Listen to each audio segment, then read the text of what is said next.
Well, it's official. SRT, the slightly, well, not exactly slightly, the completely unhinged sub-brand of Dodge and Mopars in general is coming back. However, I can't help but look at it and think, well, this might be this generation's version of New Coke. Now, it's been a minute since SRT has been on the scene, and that's thanks to, well, the Italians and the French. However, if you remember, SRT was the sub-brand within Mopar that, well, decided that a 700 plus horsepower Hellcat engine needed to go in, well, everything. And this is where you're gonna have to bear with me for a moment. See, back in the day, Coca-Cola caught wind that Pepsi was winning independent taste testings. See, Coca-Cola didn't necessarily believe these results, and well, to get to the bottom of it, they actually conducted their own blind taste tests. And in these taste tests, it turns out people actually did prefer the taste of Pepsi over Coca-Cola Classic. And Coca-Cola, thinking that taste was the only reason people bought Coke, decided that they needed a new formula. The end result was New Coke, and it was an absolute sales disaster. Turns out, taste is just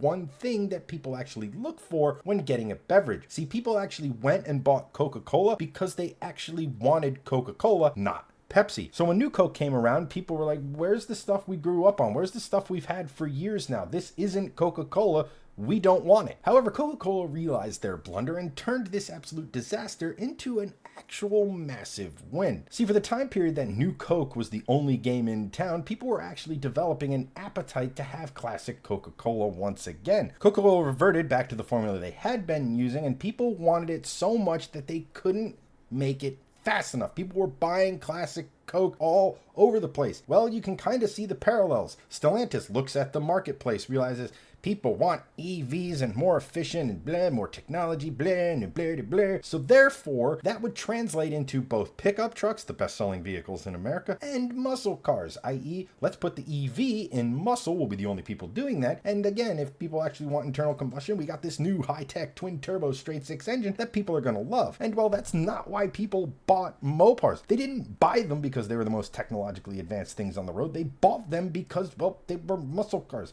They sounded the part. They had the big V8 up front. They had everything that made people think they were driving a classic muscle car that had modern amenities. So after a few years of this whole Charger EV straight six madness being a, well, unmitigated disaster, Stellantis has learned the error of their ways. They fired the man responsible. They put a true gearhead in charge. They're bringing back the stuff people actually want. The reason people actually bought Mopars, and that is the V8 engine. And well, I can't help but think when these cars finally do hit showroom floors with the snarling V8 engine, they're gonna have a hard time keeping them on lots because demand is probably gonna be through the roof.